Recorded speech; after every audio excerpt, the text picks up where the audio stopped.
Assalamualaikum warahmatullahi wabarakatuh. Kami dari kelompok 10 ingin mempresentasikan dengan materi konsep dasar sistem Fuzi.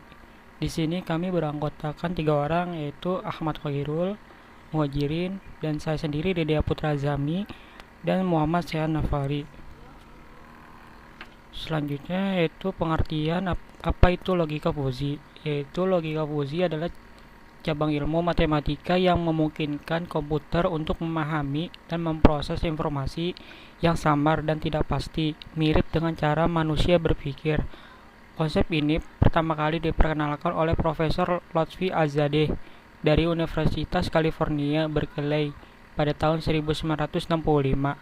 Tidak seperti logika klasik yang hanya mengenal nilai benar satu atau salah nol. Logika Fuzi menangani ketidakpastian dengan memberikan derajat keanggotaan antara 0 dan 1. Ini berarti suatu pernyataan bisa sebagian benar atau sebagian salah. Sebagai contoh dalam kehidupan sehari-hari, kita sering menggunakan istilah seperti agak panas atau cukup dingin.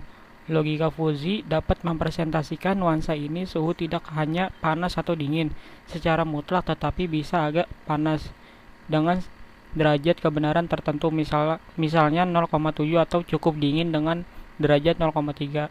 Pendekatan ini memungkinkan sistem untuk beroperasi dalam lingkungan yang tidak pasti, meniru penalaran manusia yang fleksibel dan adaptif.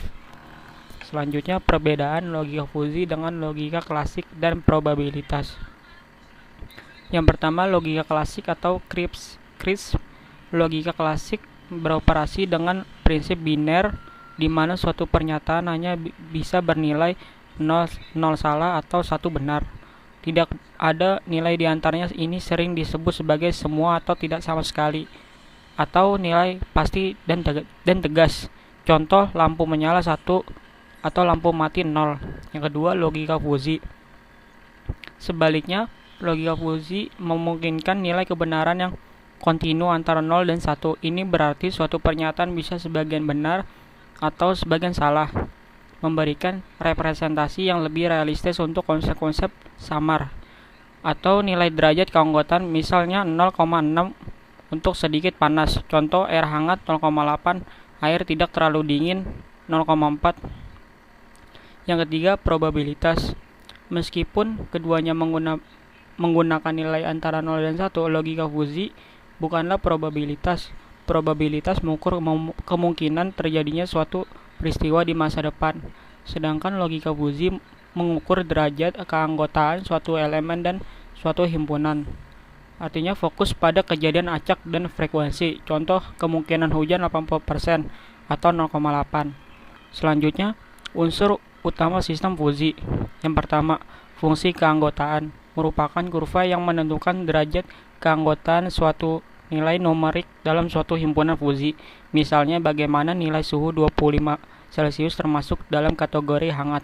Fungsi ini bisa berbentuk segitiga, trapesium, Gaussian, atau lainnya, dan sangat penting dalam tahap fuzifikasi. Yang kedua, aturan if-then merupakan tulang punggung dari penalaran Fuzi. Aturan ini berbentuk jika kondisi, maka, atau aksi. Kondisi dan aksi biasanya menggunakan istilah Fuzi. Contoh, jika suhu panas maka kecepatan kipas tinggi. Yang ketiga, himpunan Fuzi adalah kumpulan elemen dengan batas keanggotaan yang tidak tegas, berbeda dengan himpunan klasik CRISP yang memiliki batas jelas. Elemen dalam himpunan Fuzi memiliki derajat keanggotaan. Contoh, himpunan Fuzi tinggi, rendah, cepat, atau lambat. Yang keempat, inferensi Fuzi adalah proses penalaran yang menggunakan aturan if-then untuk menghasilkan output Fuzi berdasarkan input Fuzi. Ini adalah inti dari pemikiran sistem Fuzi. Metode inferensi yang umum meliputi Mamdani, Sugeno, dan Tsukamoto. Slide berikutnya saya serahkan dengan Ahmad Khairul. Baik, selanjutnya saya akan melanjutkan pembahasan proses dasar sistem Fuzi. Yang pertama, fuzifikasi, mengubah nilai input CRISP atau number tepat menjadi nilai Fuzi derajat keanggotaan. Ini dilakukan dengan menerapkan fungsi keanggotaan yang telah ditentukan. Misalnya, suhu 28 derajat Celcius diubah menjadi derajat keanggotaan hangat sebesar 0,6. Nomor 2, aplikasi operator. Setelah input difuzifikasi, operator logika Fuzi atau seperti AND, or not digunakan untuk mengelola nilai-nilai fuzzy tersebut dalam bagian kondisi dari aturan if then. Operator ini menentukan bagaimana derajat keanggotaan digabungkan. Nomor 3, implikasi. Menerapkan aturan if then, hasilnya dari aplikasi operator fuzzy digunakan untuk menentukan derajat aktivitas setiap aturan, yang kemudian membatasi himpunan fuzzy output. Yang keempat, komposisi. Menggabungkan semua himpunan fuzzy output yang dihasilkan dari setiap aturan yang berlaku. Hasilnya adalah salah satu himpunan fuzzy gabungan yang mempresentasikan keputusan keseluruhan.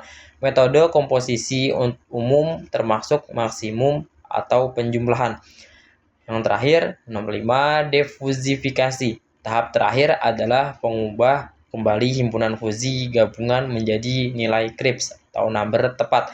Yang digunakan oleh sistem ini adalah proses mengeluarkan keputusan konkret dari output fuzzy. Kemudian contoh visual fungsi keanggotaan. Di sini ada gambar. Grafik ini menunjukkan bagaimana suhu diinterpretasikan dalam ketiga himpunan fuzzy, dingin, sedang, dan panas. Himpunan dingin mencakup suhu rendah, semakin rendah suhu, semakin tinggi derajat keanggotaannya dalam dingin. Himpunan sedang mencakup suhu di rentang tengah. Nilai suhu tengah rentang nilai memiliki derajat keanggotaan 1 dan menurun kedua sisi.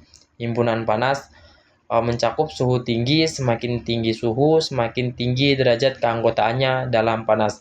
Perhatikan adanya tumpang tindih antara himpunan-himpunan ini.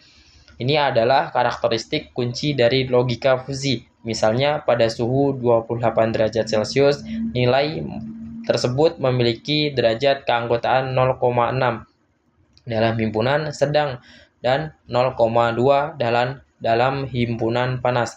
Ini mencerminkan cara manusia sering mengkategorikan sesuatu tidak selalu hitam putih. Kemudian keunggulan sistem fuzzy. Yang pertama, fleksibel dan toleran. Sistem fuzzy sangat fleksibel dan toleran terhadap ketidakpastian, ambiguitas, dan data yang tidak akurat dan atau tidak lengkap. Ini membuat cocok untuk sistem di mana pengukuran tidak selalu sempurna. Kemudian mudah dipahami dan diterapkan. Logika fuzzy dirancang untuk mendekati cara berpikir dan penalaran manusia. Aturan if-then digunakan mudah dimengerti oleh manusia, membuat proses perancangan dan implementasinya lebih intuitif. Kemudian, memodelkan fungsi non-linear. Sistem fuzzy dapat memodelkan fungsi non-linear yang kompleks tanpa memerlukan persamaan matematis yang rumit. Ini sangat berguna dalam situasi di mana hubungan input-output tidak dapat dijelaskan secara linear. Yang terakhir, integrasi pengetahuan pakar.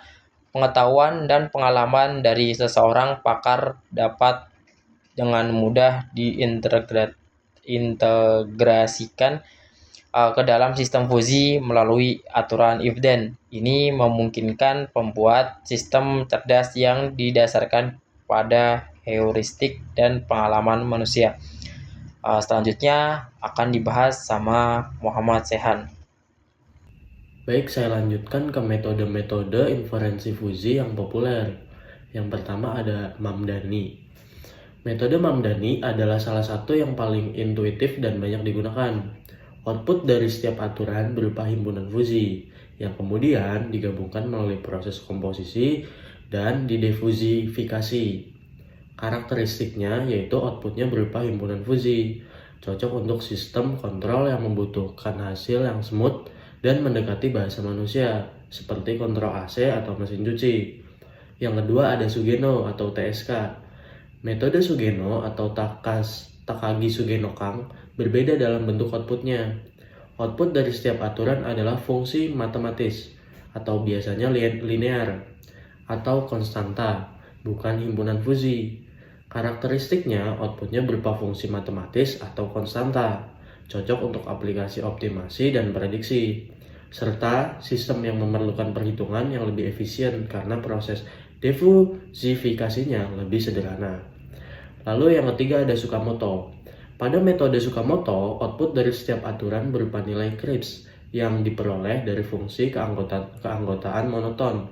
Semua output Kripps ini kemudian dirata-ratakan untuk mendapatkan output akhir. Karakteristiknya, fungsi keanggotaan output harus monoton, cocok untuk aplikasi yang membutuhkan output Kripps yang jelas dari setiap aturan, seperti penentuan jumlah produksi atau sistem pengambilan keputusan yang spesifik. Lalu ada contoh aplikasi sistem fuzi. Yang pertama itu ada mesin cuci otomatis di Jepang pada tahun 1990-an. Salah satu aplikasi komersil pertama yang populer, sistem fuzi digunakan untuk mengatur putaran mesin dan jumlah deterjen secara otomatis berdasarkan tingkat kekotoran pakaian dan jenis kain. Ini menghasilkan pencucian yang lebih efisien dan hemat energi. Lalu ada kendali AC, air conditioner. Sistem AC modern, lalu ada kendali AC atau air conditioner. Sistem AC modern menggunakan logika fuzi untuk menyesuaikan suhu ruangan berdasarkan beberapa parameter, seperti suhu saat ini, suhu target, jumlah orang di ruangan, dan bahkan preferensi kenyamanan pengguna. Ini menciptakan lingkungan yang lebih nyaman dan stabil. Penentuan jumlah produksi tahu. Dalam industri manufaktur, logika fuzi dapat membantu mengoptimalkan proses produksi. Sebagai contoh, penggunaan metode Tsukamoto telah terbukti meningkatkan akurasi penentuan jumlah produksi tahu hingga 98,91%,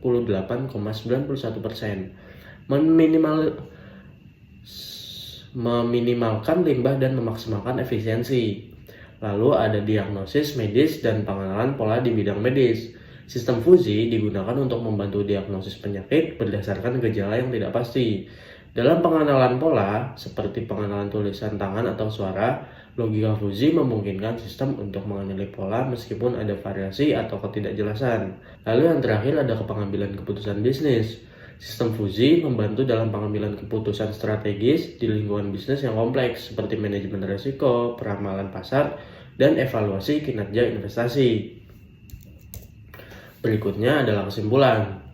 Kesimpulan dari sistem fuzi adalah jembatan antara manusia dan mesin. Memahami ketidakpastian, sistem fuzi memungkinkan komputer untuk memahami dan memproses informasi yang samar, ambigu, dan tidak pasti. Sebuah kemampuan yang esensial untuk berinteraksi dengan dunia nyata yang penuh nuansa. Meniru penalaran manusia, dengan konsep derajat keanggotaan dan aturan if-then yang intuitif, sistem fuzi secara efektif meniru cara berpikir dan penalaran manusia, menghasilkan keputusan yang lebih alami dan adaptif. Lalu ada potensi masa depan. Potensi sistem fuzi sangat besar dan meluas ke berbagai bidang, dari teknologi rumah tangga dan otomotif, hingga sistem cerdas di industri, medis, dan keuangan. Ini adalah alat penting untuk menciptakan solusi yang lebih cerdas dan adaptif. Mari manfaatkan sistem fuzi untuk solusi cerdas dan adaptif di masa depan, membangun jembatan yang lebih kuat antara intuisi manusia dan kekuatan komputasi.